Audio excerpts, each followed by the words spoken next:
अब हम यहां पर पढ़ेंगे 16th कंप्लीट किया था अपन ने, अब आया है 17th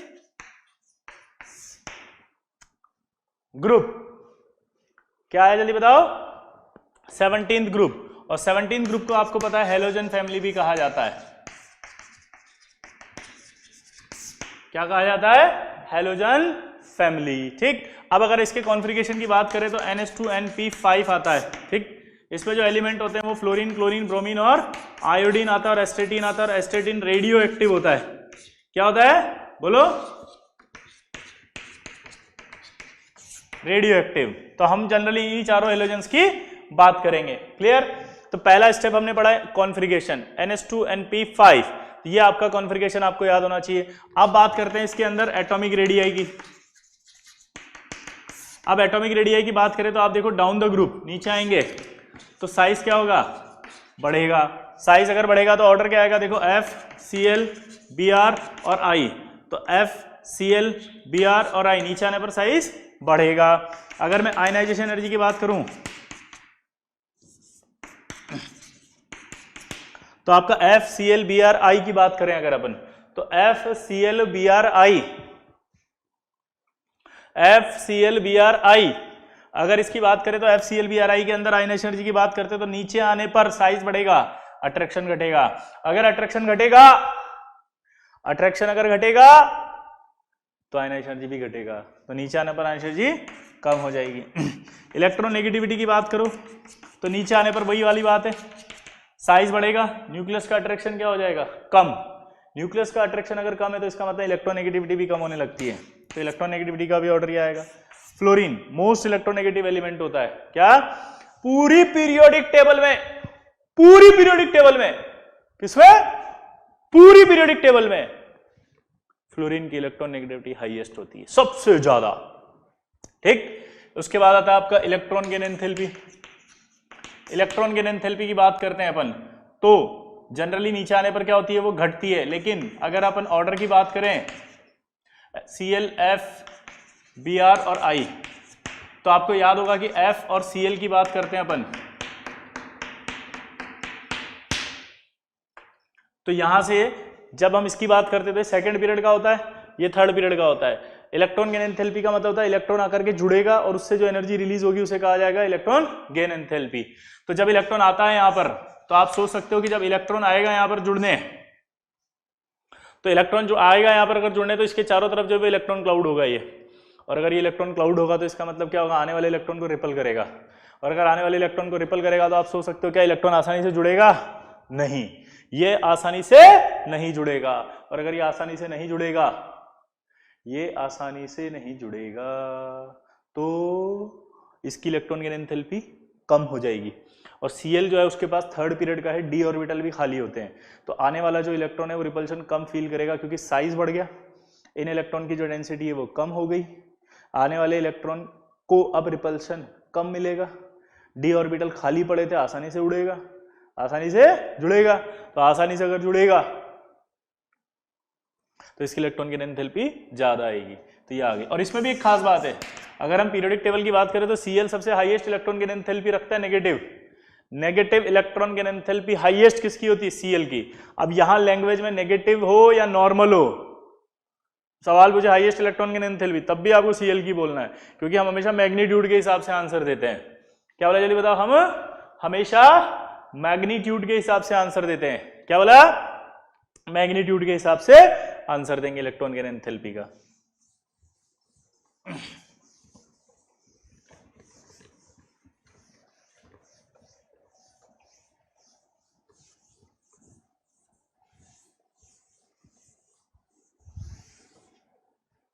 क्लियर सबको?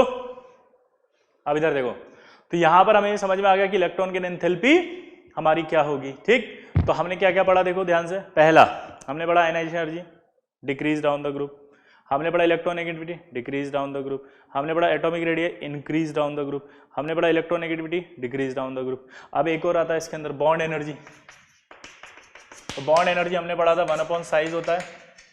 ठीक है, और एक और बात पढ़ी थी कि बॉन्ड एनर्जी जो होती है वो लोन पेयर रिपल्शन भी होता है फॉर सेकेंड पीरियड। क्या बोला जल्दी बताओ? Bond energy directly proportional to the 1 size और 1 लोन पेयर। और ये जो साइज होगा ये हमेशा डोमिनेटिंग फैक्टर होगा, और ये जो होगा वो सिर्फ सेकेंड पीरियड वालों पे लगेगा। तो जब हम बात करते हैं F2, ठीक है, Cl2, Br2 और I2, तो जैसे हम नीचे जाते हैं तो हमें लग रहा है साइज बढ़ेगा। साइज अगर बढ़ेगा तो हमें क्या लग रहा है? बॉन्ड एनर्जी घटनी चाहिए। बट अगर आप देखोगे तो F की बात करें अगर हम, तो यहां लोन पेयर आ रहे हैं नहीं आ रहे? यहां लोन पेयर आ रहे नहीं आ रहे? देखो, अगर यहां लोन पेयर आ रहे तो इसका मतलब क्या होगा कि लोन पेयर रिपल्शन आएगा। लोन पेयर रिपल्शन आएगा तो लोन पेयर रिपल्शन आएगा तो बॉन्ड एनर्जी घटेगी। तो यहां देखोगे बॉन्ड एनर्जी घटेगी, इसलिए Cl की ज्यादा हो जाएगी। लेकिन F पर 3 लोन पेयर हैं और F का साइज छोटा है, तो ये जो रिपल्शन है वो बहुत ज्यादा होगा आने वाले, ठीक है। ये रिपल्शन अगर बहुत ज्यादा होगा तो जब इसका एक्सपेरिमेंटल हमने बॉन्ड एनर्जी का ऑर्डर देखा तो F2 की जो पोजीशन है वो 3rd नंबर पे आती है। ये बात आपको इंपॉर्टेंट है, ध्यान रखनी है, ये एग्जाम में आता है भाई। इसकी पोजीशन कहां आएगी? 3rd नंबर पे। तो बॉन्ड एनर्जी कहां आएगी? 3rd नंबर पे। क्लियर? बॉन्ड एनर्जी कहां आएगी इसकी? 3rd नंबर पे। कहां रे? बोलो, 3rd नंबर पे। क्लियर?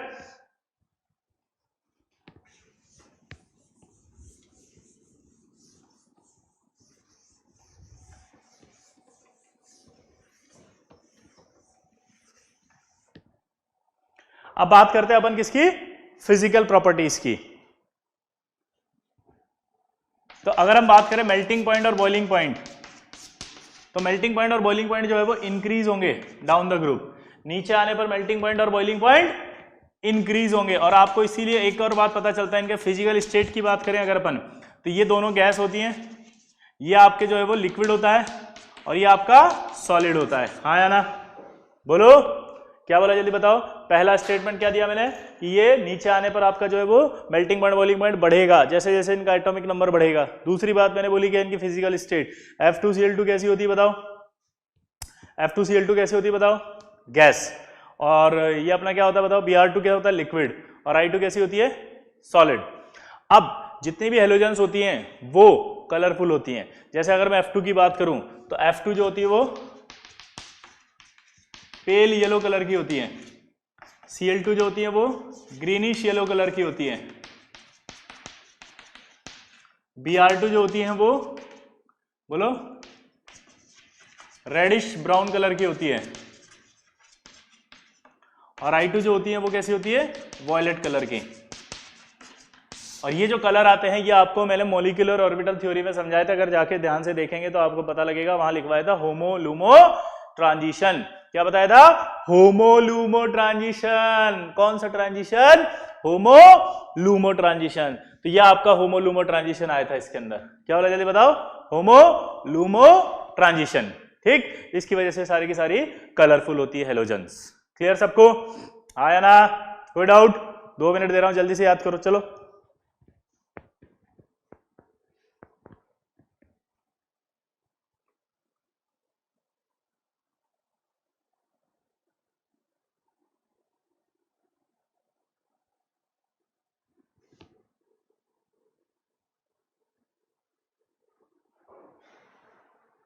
हो गया? चलिए अगला प्रॉपर्टी की बात करते हैं, 3rd।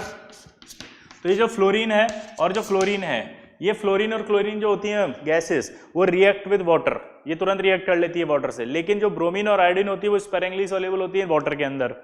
दोबारा से बोल रहा हूं, क्या? Fluorine chlorine react with water, but bromine and iodine sparingly soluble in water but completely soluble in organic solvent like chloroform, ठीक है, carbon disulphide, CCl4 and hydrocarbons. और इनमें कलर प्रोवाइड करती है डिसॉल्व होकर के अच्छे से।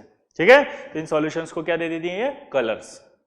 तो ये बात करते हैं। अब बात आती है इनकी ऑक्सीडेशन स्टेट की। तो जनरली हम देखते हैं कि इनकी जो ऑक्सीडेशन स्टेट है वो -1 होती है। जनरली इनकी ऑक्सीडेशन स्टेट कैसी होती है?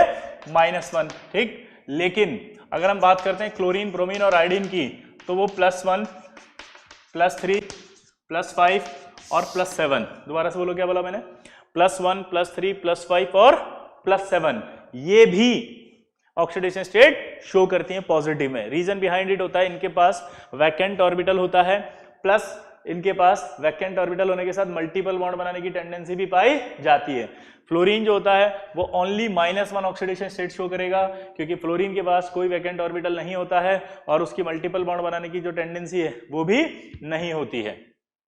क्या बोल रहा हूं दोबारा से देखना, फ्लोरीन जो होता है वो ओनली -1 ऑक्सीडेशन स्टेट शो करेगा नेगेटिव में, ठीक है। और उसके पास क्यों करता है -1 सिर्फ, क्योंकि उसके पास कोई वैकेंट ऑर्बिटल नहीं होता और मल्टीपल बॉन्ड बनाने की टेंडेंसी भी नहीं होती। प्लस Cl Br की बात करें तो वो 1 3 5 7 ये ऑक्सीडेशन स्टेट शो करते हैं, और ये ऑक्सीडेशन स्टेट शो करने के रीजन क्या होते हैं, वैकेंट ऑर्बिटल होता है इनके पास, और वैकेंट ऑर्बिटल के साथ साथ इनकी मल्टीपल बॉन्ड बनाने की भी टेंडेंसी होती है। तो अब अगला डाउट आएगा कि ये पॉजिटिव ऑक्सीडेशन स्टेट जो है वो किसके साथ देते हैं ये, तो ये पॉजिटिव ऑक्सीडेशन स्टेट फ्लोराइड्स, ठीक है, इंटरहेलोजेंस, ऑक्साइड्स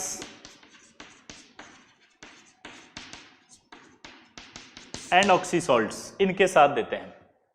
क्या बोले जल्दी बताओ, ये जो अपना ऑक्सीडेशन स्टेट्स हैं, ये प्लस वाला ऑक्सीडेशन स्टेट किसके साथ देते हैं, ये प्लस वाला ऑक्सीडेशन स्टेट देंगे अपने फ्लोराइड्स के साथ, ये अपना देंगे किसके साथ, ऑक्साइड्स के साथ या ऑक्सीसॉल्ट्स के साथ, और या फिर अपने इंटरहेलोजेंस के साथ। रीजन कि मोर इलेक्ट्रोनेगेटिव एटम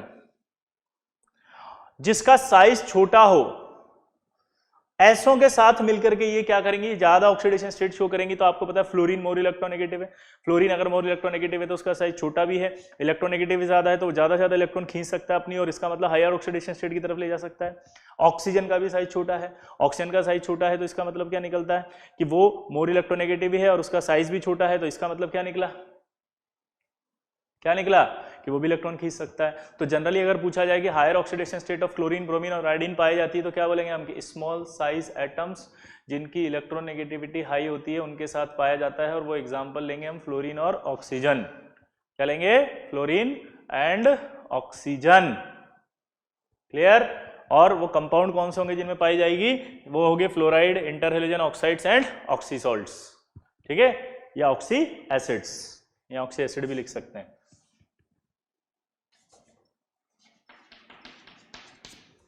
ठीक है।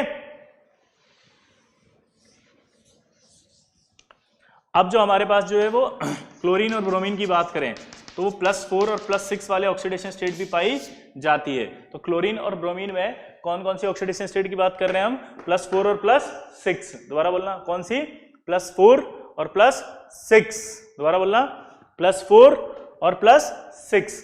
तो +4 +6 की भी ये क्या करते हैं, ऑक्सीडेशन स्टेट शो करते हैं इनके ऑक्साइड्स और ऑक्सीसॉल्ट्स के अंदर। क्लियर सबको।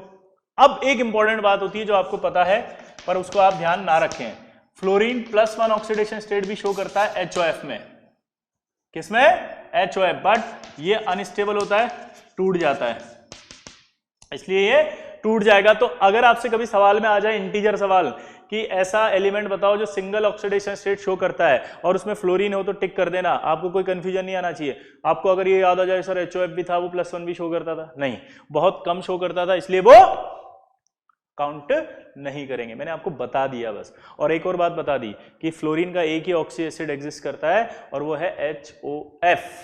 कौन सा है, HOF। क्लियर सबको। तो ऑक्सीडेशन स्टेट को लेकर के कुछ समझ में आया, क्लियर है, आया ना। -1 ऑक्सीडेशन स्टेट शो करेंगे, समझ में आ गया। जनरल ऑक्सीडेशन स्टेट प्लस भी शो करेंगे, प्लस ClBr करेंगे। ClBr इसलिए करते हैं कि वैकेंट ऑर्बिटल होते हैं, अपनी एक्साइटेशन स्टेट में आ सकते हैं, प्लस मल्टीपल बॉन्ड बनाने की टेंडेंसी होती है। फिर उसके बाद समझ में आ गया कि वो छोटे एटम और मोर इलेक्ट्रोनेगेटिव एटम के साथ ही ऐसा करेंगे, क्लियर। उसके बाद समझ में आ गया कि फ्लोरीन की भी एक ऑक्सीडेशन स्टेट होती है +1, लेकिन वो हमें काउंट नहीं करनी है, अगर पर्टिकुलर पूछे तो ही बतानी है, और वो कौन सी होगी, +1 HOF में, लेकिन ये HOF अनस्टेबल है, ठीक। नया सवाल आ जाए फ्लोरीन का ऑक्सी एसिड बताओ कौन सा है, तो आप बता दोगे HOF उसका एक ऑक्सी एसिड होता है, क्लियर। 2 मिनट दे रहा हूं, चलो जल्दी से याद करो इसको फटाफट।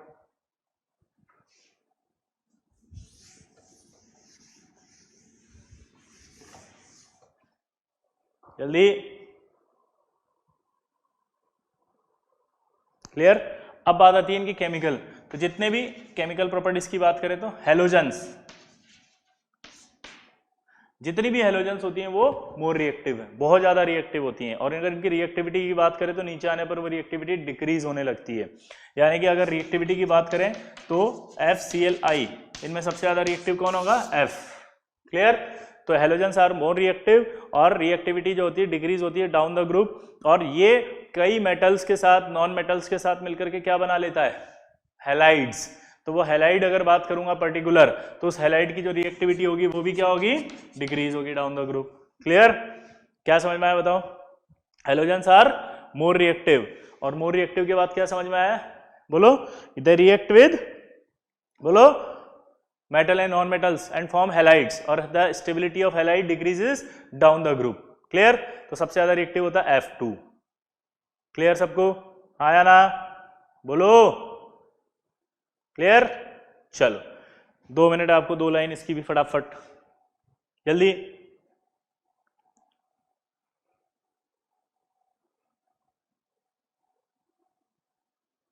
चलो अब आगे की बात करते हैं। अब क्या होता है, जैसे ये जो फ्लोरीन है इसकी एक इलेक्ट्रॉन लेने की इच्छा बहुत है, इसलिए F- में आता है। और आपको पता है ये जो हेलोजेंस होती हैं वो अपने हैलाइड जल्दी जल्दी बना लेती हैं, like F-, Cl-, Br-, I-। तो हम यहाँ कहते हैं कि इलेक्ट्रॉन एक्सेप्ट करने की जो टेंडेंसी होती है वो इनकी बहुत ज्यादा होती है। यानी कि इलेक्ट्रॉन एक्सेप्टेंट टेंडेंसी बहुत ज्यादा होने की वजह से ये तुरंत इलेक्ट्रॉन्स को एक्सेप्ट कर लेते हैं। इलेक्ट्रॉन एक्सेप्टिंग टेंडेंसी जो होती है वो बहुत ज्यादा होती है, इसलिए तुरंत इलेक्ट्रॉन को एक्सेप्ट कर लेते हैं। और इलेक्ट्रॉन को एक्सेप्ट करने के बाद क्या हुआ? ये इलेक्ट्रॉन एक्सेप्ट करा मतलब रिडक्शन हुआ इनका। आया ना? क्या हुआ? रिडक्शन। और अगर रिडक्शन हो रहा है इसका मतलब ये खुद क्या हुई? Oxidising agent. तो यानी कि हैलोजेंस जो हैं वो गुड ऑक्सीडाइजिंग एजेंट्स हैं। हैलोजेंस क्या है जल्दी बताओ? Good oxidising agents. दोबारा बोलो क्या है ये? Halogens are good oxidising agents. ठीक। और स्ट्रॉन्गेस्ट ऑक्सीडाइजिंग एजेंट की अगर हम बात करें तो वो फ्लोरीन होता है, ये स्ट्रॉन्गेस्ट ऑक्सीडाइजिंग एजेंट है। तो F2Cl2 Br2 I2 की बात करते हैं तो F2 जो होता है वो स्ट्रॉन्गेस्ट ऑक्सीडाइजिंग एजेंट होता है यहाँ पे। क्लियर। और इतना स्ट्रॉन्ग ऑक्सीडाइजिंग एजेंट है कि वो बाकियों को ऑक्सीडाइज कर सकता है। यानी कि अगर मैं बात करूं तो यहाँ X2 आ जाएगा और ये HF आ जाएगा। ठीक है। यहाँ पर आप देखो X- से X2 बना, इसका मतलब X कौन कौन हो सकता है ये पूछेगा। तो यहाँ X- Cl होगा, Br होगा, I होगा। ठीक है। अगर यहाँ F2 की जगह Cl2 हो तो फिर X- कौन कौन होगा? सोच के बताओ। अगर Cl2 है तो Cl2 के बाद कौन आ रहा है? Br। तो यहाँ X वाला Br होगा और I होगा। ठीक है। अगर मैं यहाँ Br2 ले लूँ तो Br2 के बाद X- जो होगा वो कौन होगा? जल्दी बताओ। तो Br2 जो है वो ये X2 में आ जाएगा प्लस ये HBr आएगा, और यहाँ जो X होगा वो सिर्फ I- होगा। तो ये आपके इनकी प्रॉपर्टी भी आ जाएगी आपको तुरंत कि भाई इलेक्ट्रॉन रेडीली एक्सेप्ट करने की टेंडेंसी के बेसिस पर ये अच्छे ऑक्सीडाइजिंग एजेंट होते हैं। और ऑक्सीडाइजिंग टेंपरेचर नीचे आने पर घटने लगती है। फ्लोरीन स्ट्रॉन्गेस्ट ऑक्सीडाइजिंग एजेंट होता है। फ्लोरीन अगर स्ट्रॉन्गेस्ट ऑक्सीडाइजिंग एजेंट होता है तो अदर हेलोजेंस को भी ऑक्सीडाइज, अदर हेलोजन के आयंस यानी हैलाइड आयन को भी ऑक्सीडाइज कर सकता है। ठीक है। अगला रिएक्शन विद वाटर।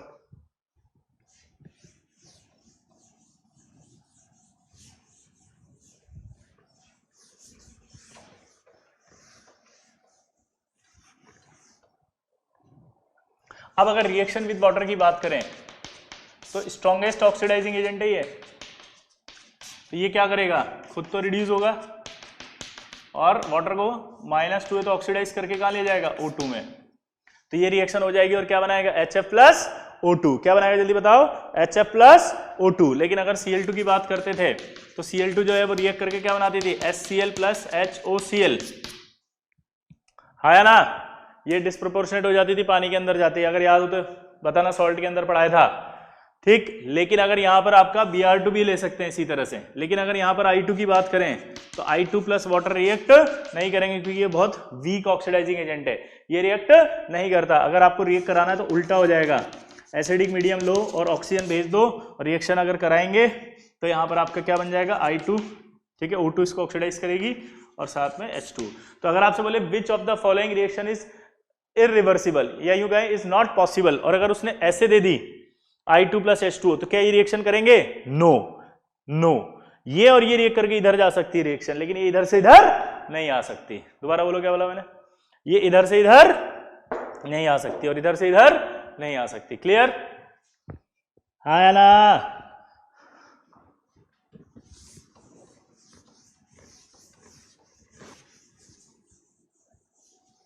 अब देखो, तो यहां तक की बात अपने को समझ में आ गई। अब आती है reaction with hydrogen. Halogens reaction करती हैं हाइड्रोजन से और हाइड्रोजन से रिएक्ट करके जो है वो हाइड्रोजन हैलाइड्स बनाती हैं, जिन्हें हाइड्रा एसिड्स भी कहा जाता है, जैसे HF, HCl, HBr और HI। HF, HCl, HBr और HI। क्या बोला जल्दी बताओ? HF, HCl, HBr, HI hydra acids. और अगर मैं इनकी बात करूं तो आपको पता है कि जो रिएक्टिविटी का ऑर्डर होगा वो डिक्रीज होगा। हाइड्रोजन के साथ जो रिएक्टिविटी का ऑर्डर आएगा वो डाउन द ग्रुप नीचे आने पर क्या होगा? डिक्रीज। ठीक है, अब HF, HCl, HBr, HI की बात कर रहे हैं, तो इनमें अगर बोले एसिडिक ऑर्डर बताओ तो आपको पता है एसिडिक ऑर्डर क्या होगा? ये सबसे ज्यादा जो है वो HI ज्यादा होगा। क्यों? क्योंकि आयोडीन का साइज है बड़ा। आयोडीन का साइज बड़ा है तो हाइड्रोजन के साथ जो बॉन्ड बनाएगा वो क्या बनाएगा? वीक। और अगर वो बॉन्ड वीक बनाएगा तो आपको पता है क्या होगा? बोलो, बॉन्ड अगर वीक बनाएगा तो क्या होगा? बॉन्ड अगर वीक बनाएगा तो आसानी से टूट जाएगा। आसानी से टूटेगा तो हाइड्रोजन आसानी से बाहर आएगा। हाइड्रोजन आसानी से बाहर आएगा तो क्या होगा? एसिडिक ज्यादा होगा। अगर मैं इनकी स्टेबिलिटी की बात कर लेता तो स्टेबिलिटी का ऑर्डर क्या होगा? सबसे ज्यादा स्टेबल ये होगा, क्योंकि इसका बॉन्ड छोटा है, छोटा साइज है, छोटा साइज है तो बॉन्ड स्ट्रांग बनेगा। बॉन्ड स्ट्रांग बनेगा तो इसको तोड़ना मुश्किल होगा। क्लियर? तो ये स्टेबिलिटी ऑफ हाइड्राइड्स भी हो गया। हाँ या ना?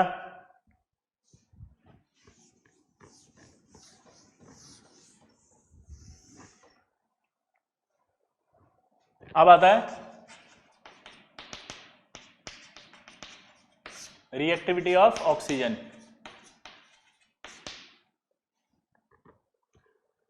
रिएक्टिविटी ऑफ ऑक्सीजन की बात करें तो ये जो है वो ऑक्सीजन के साथ मिलकर के कई सारे ऑक्साइड्स बनाती हैं। नंबर ऑफ ऑक्साइड्स, ठीक है, सभी, चाहे वो फ्लोरीन हो, चाहे ब्रोमीन हो, चाहे क्लोरीन हो, चाहे वो, तो ऑक्सीजन के साथ मिलकर के ऑक्साइड बनाएंगे, जिसमें से मेनली जो, अगर ऑक्साइड्स की बात करें तो सारे ऑक्साइड जनरली क्या होते हैं? अनस्टेबल। रूम टेम्परेचर पे वो कम स्टेबल होते हैं, वो नहीं होते ज्यादा स्टेबल। ठीक है, जैसे हम फ्लोरीन की बात करें अगर, तो फ्लोरीन जनरली दो ऑक्साइड बनाती है, एक OF और एक O2F2। आप इनकी ऑक्सीडेशन स्टेट बताओ इसके अंदर ऑक्सीजन की, फटाफट चलो सोचो।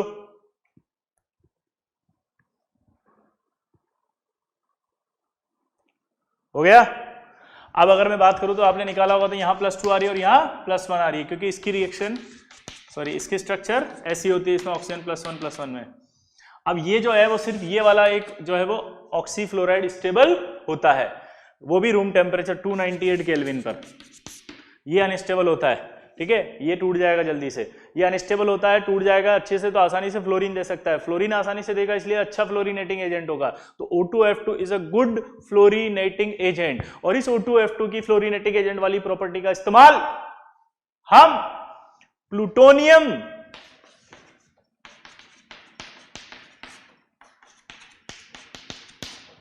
को PuF6 बनाने में करते हैं। प्लूटोनियम से उसका एक प्रोडक्ट बना रहे हैं PuF6, प्लूटोनियम फ्लोराइड, इसको बनाने में करते हैं। इस रिएक्शन का इस्तेमाल हम स्पेंट न्यूक्लियर रिएक्टर के अंदर जो फ्यूल होगा, स्पेंट न्यूक्लियर फ्यूल, वो उसमें से प्लूटोनियम को रिकवर करने के लिए इस रिएक्शन का उपयोग किया जाता है। इसका मतलब नहीं समझ में आया होगा आपको। स्पेंट न्यूक्लियर फ्यूल का मतलब होता है, स्पेंट मतलब खर्च कर देना, न्यूक्लियर फ्यूल मतलब ऐसा जो न्यूक्लियर रिएक्टर में खर्च हो चुका है। यानी न्यूक्लियर रिएक्टर में खर्च हो चुका फ्यूल, यानी यूज्ड हो चुका फ्यूल को हम फेंकते हैं, वो अब काम नहीं आ रहा, उसमें जो बचा हुआ प्लूटोनियम है, उस प्लूटोनियम को रिकवर करने के लिए इस रिएक्शन का इस्तेमाल करते हैं। इसकी रिएक्शन कराई जाती है, जिससे प्लूटोनियम अगर अंदर हो तो वो PuF6 बनेगा, वो बाहर आएगा और फिर हम उसको रिकवर करके वापस रीयूज कर लेंगे। तो इस रिएक्शन का इस्तेमाल समझ में आया आपको? हाँ या ना? बोलो, हाँ या ना? ठीक, अब हम बात करते हैं तो क्लोरीन, ब्रोमीन,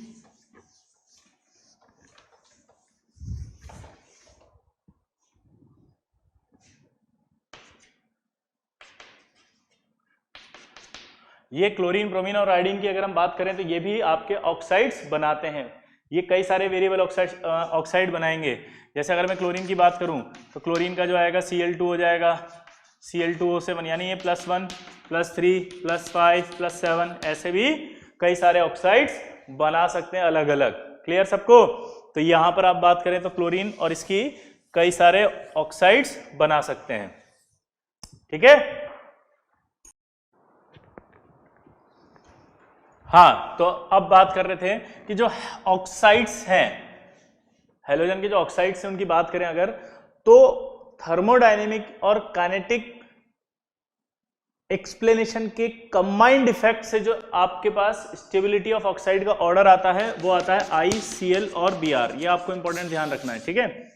और जब हम क्लोरीन की बात करते हैं तो क्लोरीन के कई सारे ऑक्साइड्स होते हैं, जैसे मैंने अभी बताया था Cl2, Cl2O, Cl2O6, Cl2O7। ठीक है। तो इस तरह के जितने भी ऑक्साइड्स हैं ये इन ऑक्साइड्स के अंदर खास बात ये होती है कि जो इनकी स्टेबिलिटी होती है वो हायर ऑक्साइड्स अगर हैं तो ज़्यादा होती है, यानी कि ये हायर ऑक्साइड्स अगर बना रहे तो उन हायर ऑक्साइड्स की स्टेबिलिटी ज़्यादा होती है। अब यहाँ एक नोट आता है बहुत इंपॉर्टेंट, क्लोरीन का एक ऑक्सीजन और होता है Cl2O4, एक ऑक्साइड और, लेकिन अगर आपको यहाँ लिखा जाए Cl2O4 तो ये इसका डाइमर नहीं है। ठीक है। यहाँ एक मिसकंसेप्शन होता है, ये एक्चुअली में क्या है, ध्यान से देखना इधर, ये है आपका क्लोरीन परक्लोरेट।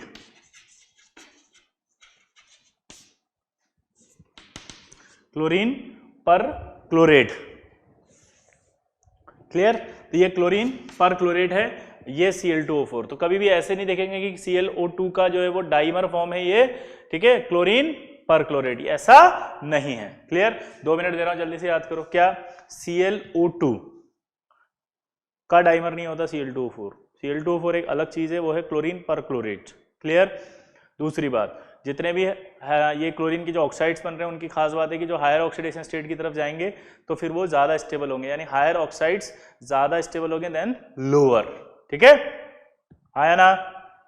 बोलो जल्दी, पक्का? आया ना? क्लियर? चलो अब देखो, तो जो मैंने बताया कि Cl O2 इसका डाइमर नहीं है। ठीक। अच्छा, Cl O2 की एक खास बात होती है कि Cl O2 एक गुड ऑक्सीडाइजिंग एजेंट भी होता है, वेरी, और ये एक्सप्लोजिव होता है। बूम, क्रोमिल क्लोराइड में बताया था अपन ने, याद करो। गुड ऑक्सीडाइजिंग एजेंट होता है और गुड ब्लीचिंग एजेंट भी होता है। जैसे वुड पल्प और जो टेक्सटाइल इंडस्ट्री में ब्लीच करने के लिए इसका भी यूज किया जाता है। क्लियर? तो ये भी एक अच्छा, बोलो, ब्लीचिंग एजेंट भी होता है और इसका ब्लीचिंग एक्शन परमानेंट होता है, ये भी बताया था मैंने, कई सारे बताए थे। जैसे मान लिए ClO2 था, O3 था, Cl2 वाटर था। ठीक है। ये सब क्या होते हैं? Good bleaching agent. एक और था ब्लीचिंग पाउडर। इन सब का ब्लीचिंग एक्शन जो होता है परमानेंट होता है और ये गुड ऑक्सीडाइजिंग एजेंट होते हैं। क्या बोला, जल्दी बताओ? गुड ऑक्सीडाइजिंग एजेंट होते हैं। क्लियर सबको? सिंपल है। चलो 2 मिनट दे रहा हूं, जल्दी से याद करो इसको, कौन कौन से गुड ऑक्सीडाइजिंग एजेंट्स हैं।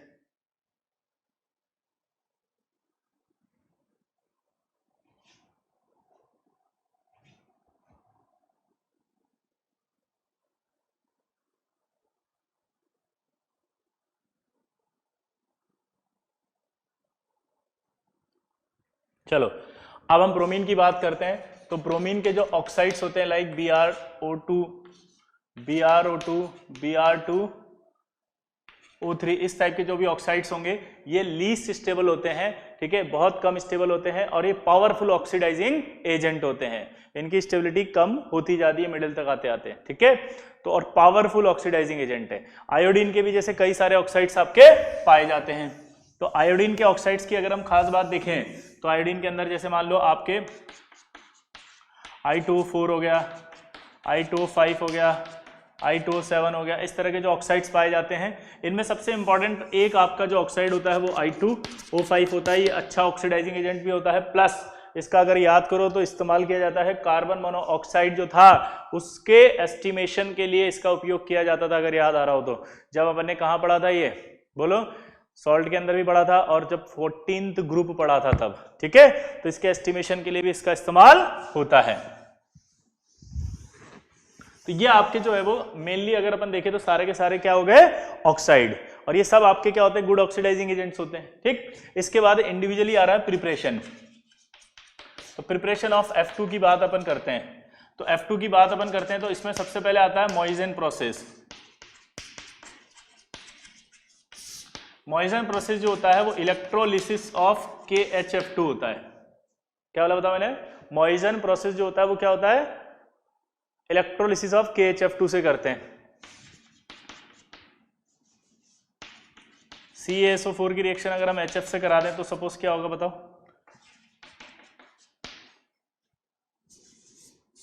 सॉरी, CaF2 की रिएक्शन पहले भी मैंने लिखा था, H2SO4 से करा दें तो बनेगा आपका CaSO4 प्लस HF। और फिर उसकी रिएक्शन अपन क्या कराते हैं? HF की रिएक्शन अगर किससे करा दें बताओ? KF से, तो KHF2 बन जाएगा। और इस KHF2 का जब इलेक्ट्रोलिसिस होगा, ठीक है, ये आयनाइज हो गया, और जब इलेक्ट्रोलिसिस कराएंगे तो हाइड्रोजन आपके चली जाएगी और F2 बन जाएगी एनोड पर। ठीक, तो इस तरह से आप F2 का प्रिपरेशन करते हैं। तो बहुत सिंपल है, F2 में कुछ भी नहीं है। 2 सवाल पूछेगा, पहला F2 का प्रिपरेशन किस प्रोसेस से किया जाता है, तो आप आंसर दोगे मॉइसन प्रोसेस से किया जाता है। फिर आपसे पूछेगा कि जो है वो F2 का प्रिपरेशन किसके इलेक्ट्रोलिसिस से किया जाता है, तो आप तुरंत बोल दोगे कि F2 का KHF2 के इलेक्ट्रोलिसिस से किया जाता है। क्लियर? अगला Cl2। अब Cl2 का प्रिपरेशन देखो, सॉल्ट के अंदर पढ़ा था अगर कि NaCl यानी Cl माइनस की रिएक्शन अगर कंसंट्रेटेड H2SO4 से करा दो तो आपका क्या बन जाएगा? HCl। क्या बन जाएगा? HCl यहां पर। लेकिन अगर इसके साथ आपने क्या डाल दिया? MnO2, तो आपके क्या बन जाएगा? HCl की जगह Cl2। तो यानी कि एक रिएक्शन तो होगी कंसंट्रेटेड H2SO4 प्लस MnO2, और एक रिएक्शन होगी डायरेक्ट अगर मैं इस MnO2 की रिएक्शन कराऊं तो भी आपका Cl2 बनेगा ऑक्सीडाइज करके, आया ना? इसी तरह से अगर मैं KMnO4 ले लूं और फिर Cl माइनस की रिएक्शन कराऊं यानी HCl, तो भी Cl2 बन जाएगा। तो 3 रिएक्शन है, तो ये हो गई सीधी सीधे ऑक्सीडेशन वाली। फिर चौथी रिएक्शन अपने बचपन में पढ़ी थी NaCl, अगर मोल्टन फॉर्म है, ये मोल्टन, तो मोल्टन अगर फॉर्म है तो क्या बनाएगा वो? Na++Cl माइनस, क्या बनाएगा? और Na+ जाएगा कैथोड पर और ये जाएगा एनोड पर, तो Cl2 बन जाएगा। फिर अपन ने पढ़ा था एक्वस NaCl, तो एक्वस NaCl में Na++Cl माइनस, ये H2O है, H++OH माइनस। अब मुझे बताओ रिडक्शन पोटेंशियल किसका ज्यादा होता था? हमने पढ़ा है सोडियम और हाइड्रोजन में रिडक्शन पोटेंशियल किसका ज्यादा होता है? हाइड्रोजन का। लेकिन अगर Cl और इसमें बात करें तो OH माइनस का, और हेलाइड्स में से किसका ज्यादा होता है? नो डाउट हेलाइड्स का ज्यादा होता है, आया ना? तो अपन ने पढ़ा भी था डिपॉजिट होने की टेंडेंसी, कुछ याद आ रहा है?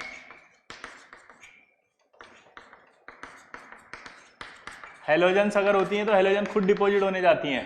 क्या बोला जल्दी बताओ? हेलोजन्स अगर है पानी में तो हेलोजन खुद डिपॉजिट होने जाएगी, और खुद डिपॉजिट होने जाएगी तो Cl2 बनाएगी। तो अगर आप मोल्टन लोगे तो भी Cl2 बनेगा, और आप अगर एक्वस लोगे तो भी Cl2 बनेगा। बस एक्वस में एक चीज और बन जाएगी एक्स्ट्रा, NaOH। तो आप ब्राइन सॉल्यूशन ऑफ NaCl लोगे तब भी Cl2 बन जाएगी। ठीक है, तो Cl2 बनने का ये प्रोसेस हो गया। अब Cl2 बनने का एक इंपॉर्टेंट इंडस्ट्रियल प्रिपरेशन होता है डेकेंस प्रोसेस।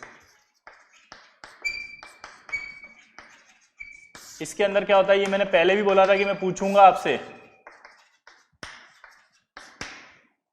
ये आपका Cl2 बन गया डेकेंस प्रोसेस से।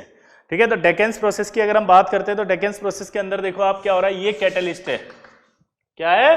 कैटलिस्ट। और ये क्या है आपका? बोलो, रिएक्टेंट।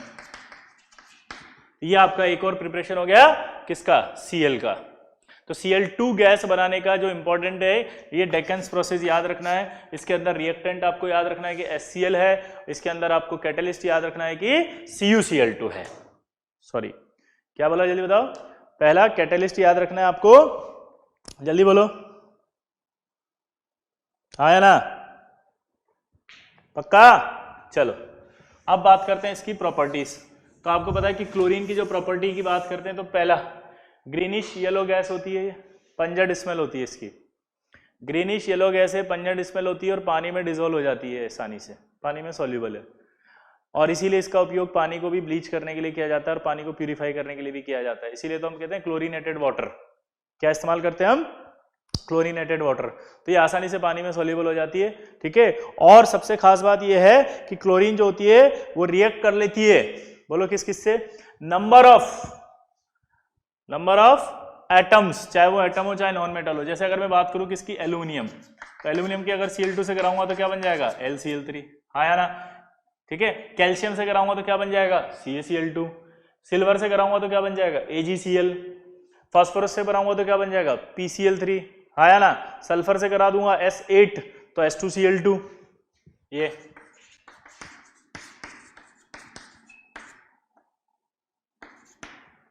ठीक है। तो इस तरह से आपके मेटल और नॉन मेटल सबसे रिएक्ट कर लेती है, ठीक है।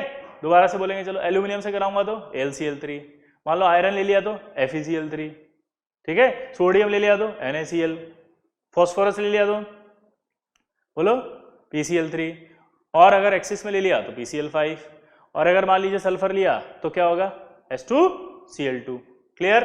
तो ये नॉन मेटल और मेटल से भी रिएक्ट कर सकती है। 2 मिनट आपको दे रहा हूं, फटाफट जल्दी से याद करो इसको, जल्दी हो गया। अगला चलो, रिएक्शन विद हाइड्रोजन, तो Cl2 की रिएक्शन कराएंगे, रिएक्शन विद हाइड्रोजन तो ये रेडिली कंबाइंड हो जाएगी हाइड्रोजन से, जैसे H2Cl2 कराएंगे तो HCl बन जाएगा, H2S प्लस Cl2 कराएंगे तो क्या बन जाएगा, HCl प्लस सल्फर बाहर आ जाएगा, आया ना। और अगर मैं C10H16 से कराता हूं Cl2 की तो HCl बन जाएगा, कार्बन बाहर आ जाएगा, ठीक है। तो इस तरह से आपका ये रेडिली हाइड्रोजन से भी रिएक्ट कर सकती है और हाइड्रोजन से ही रिएक्ट करेगी। जैसे मैंने C10 और H16 लिया तो उसमें से हाइड्रोजन से रिएक्ट किया, कार्बन छोड़ दिया। H2S लिया तो H2S में से किसको लिया, हाइड्रोजन को लिया और सल्फर को छोड़ दिया, आया ना। चलो 2 मिनट दे रहा हूं, फटाफट जल्दी से याद करो इसको भी।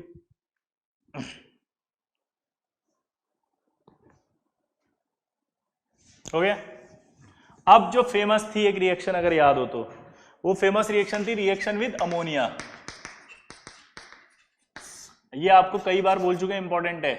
अमोनिया की जब Cl2 से रिएक्शन कराई जाती है और अगर अमोनिया एक्सिस में हो तो यहां पर आपका N2 प्लस NH4Cl बन जाता है। लेकिन अगर अमोनिया और Cl2 में अगर Cl2 एक्सिस में हो, ठीक है, तो फिर आपके NCl3 बनता है और NCl3 एक्सप्लोसिव होता है। आपको बताया भी था मैंने, क्या बताया था, याद करो। तो NCl3 हाईली एक्सप्लोसिव। तो आपको ये इंपॉर्टेंट है, ध्यान रखना है कि अगर अमोनिया एक्सिस में हो तो ये बनेगा। अब मैं भूल गया था, कुछ भी याद नहीं है मेरे को, तो मैं क्या करूं, तो बहुत आसान है आपके पास। क्या आसान है, जल्दी बताओ। कि अगर ये ज्यादा है तो नाइट्रोजन ज्यादा है, नाइट्रोजन वाला प्रोडक्ट ज्यादा बनेगा। ये ज्यादा है तो ये बनेगा HCl, तो Cl वाला ज्यादा बनेगा, हाँ ना। तो ये 2 रिएक्शन आपके पास इंपॉर्टेंट है, जल्दी से इसको याद करो फटाफट।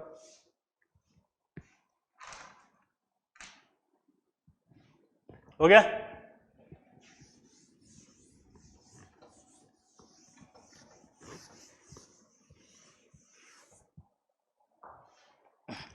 डिस्प्रपोर्शनेशन रिएक्शन अगर याद हो तो मैंने कहा था कि अगर कभी non metal strong alkaline solution से रिएक्ट करे, नॉन मेटल अगर स्ट्रॉन्ग एल्कलाइन सॉल्यूशन से रिएक्ट करे तो डिस्प्रोपोर्शनेट होता है। और डिस्प्रोपोर्शनेशन में वो अगर अपना एलिमेंट लोअर ऑक्सीडेशन स्टेट में जाएगा तो लोएस्ट ऑक्सीडेशन स्टेट में ही जाएगा, हमेशा लोअर। यानी कि अगर Cl का लोअर की बात करूं तो Cl का सबसे लोअर होता है Cl माइनस, और जितना लोअर उतना ही हायर, तो यानी कि प्लस, यानी -1 में जाएगा तो हायर वाला किस में जाएगा, +1 में। इसी को डिस्प्रोपोर्शनेशन किया जाता है। तो अगर कोल्ड और डाइल्यूट NaOH लिया अपन ने तो ये क्या करेगा, HCl और HOCl बनाएगा, ठीक है। लेकिन अगर मैं Cl2 की जगह यहाँ पे हॉट Cl2 के साथ हॉट एंड कंसंट्रेटेड NaOH ले लिया, क्या ले लिया जल्दी बताओ, हॉट एंड कंसंट्रेटेड NaOH अगर ले लिया तो आपके पास जो है वो ये HCl बनेगा और प्लस HClO3 बनेगा। लेकिन ये एसिड थे इसलिए ये एसिड NaOH से रिएक्ट करेंगे और NaOH से रिएक्ट करके आपका क्या बना देंगे, NaCl। ये भी NaOH से रिएक्ट करेंगे और क्या बना देंगे, NaOCl, ठीक है। तो फाइनल जो प्रोडक्ट होंगे वो तो आपके ये वाले कहलाएंगे। इसी तरह से अगर इसकी भी NaOH से रिएक्शन कराएंगे तो फाइनल प्रोडक्ट NaCl, इसकी भी अगर रिएक्शन NaOH से कराएंगे तो फाइनल प्रोडक्ट NaClO3। तो हॉट एंड कंसंट्रेट से करेंगे तब तो ये बनेगा, और डाइल्यूट या कोल्ड से करेंगे तो ये बनेगा। और अगर कुछ भी नहीं दिया है तो मतलब ये समझना है कोल्ड और डाइल्यूट है, कुछ नहीं दिया तो क्या मानना है, कोल्ड डाइल्यूट, तो ये बनेगा HCl और HOCl। इसको जल्दी से याद करो, इंपॉर्टेंट है, फटाफट 2 मिनट दे रहा हूं, जल्दी देखो इधर। अब Cl2 वाटर की प्रॉपर्टी की बात कर लेते हैं। तो अगर क्लोरीन वाटर बना रहे हैं अपन, तो क्लोरीन वाटर जो होता है वो ये होता है Cl2 प्लस H2O HOCl, या यूं कहें HCl प्लस ऑक्सीजन। इस नेसेंट ऑक्सीजन की वजह से ये स्ट्रॉन्ग ऑक्सीडाइजिंग एजेंट होता है। तो क्लोरीन वाटर जो होता है on standing loses its colour, वो धीरे धीरे अपना कलर भी लूज कर देता है ऑन स्टैंडिंग, बिकॉज ये ऑक्सीजन बाहर निकलने लग जाती है। ठीक है, पहली चीज। दूसरी चीज, क्लोरीन वाटर इस नेसेंट ऑक्सीजन की वजह से स्ट्रॉन्ग ऑक्सीडाइजिंग एजेंट भी होता है। क्या बोला जल्दी बताओ? स्ट्रॉन्ग ऑक्सीडाइजिंग एजेंट भी होता है। और स्ट्रॉन्ग ऑक्सीडाइजिंग एजेंट होने की वजह से कई सारे हार्ड कॉटन फैब्रिक्स को ब्लीच करने में भी यूज किया जाता है। और चूंकि क्लोरीन वाटर का जो एक्शन है वो परमानेंट होता है ड्यू टू ऑक्सीडेशन, तो आपसे पूछेगा क्लोरीन जो है उसका एक्शन परमानेंट है या टेम्परेरी है, तो आप क्या बोलेंगे? परमानेंट है या टेम्परेरी? आंसर जाएगा परमानेंट है। क्लियर सबको? सिंपल है, आया ना? सिंपल। चलो, तो ये आपका Cl2 वाटर हो गया, HOCl HCl प्लस ऑक्सीजन, और ये आपका SO स्ट्रॉन्ग ऑक्सीडाइजिंग एजेंट। तो आपको दो बातें यहां पर याद रखनी थी, स्ट्रॉन्ग ब्लीचिंग एजेंट भी है, और दूसरा इंपॉर्टेंट क्या याद रखना है? स्ट्रॉन्ग ब्लीचिंग एजेंट के साथ इसका एक्शन जो है वो परमानेंट होता है। ठीक है, अब जो होता है इसका यूज जो है वो कई जगह करते हैं। जैसे क्लोरीन है, उसका स्टरलाइजिंग वाटर, यानी कि वाटर को प्यूरिफाई करने के लिए क्लोरीन वाटर यूज करते हैं। स्ट्रॉन्ग ब्लीचिंग एक्शन देता है, इस वजह से इसको हम पल्प और टेक्सटाइल या वुड को जो है वो ब्लीच करने के लिए यूज करते हैं। तीसरा, इसका इस्तेमाल जो है वो कई गैसेस जो होती हैं उनको बनाने में भी किया जाता है। जैसे पॉइजनस गैसें आपने पढ़ा होगा, फॉस्जीन गैस, टीयर गैस,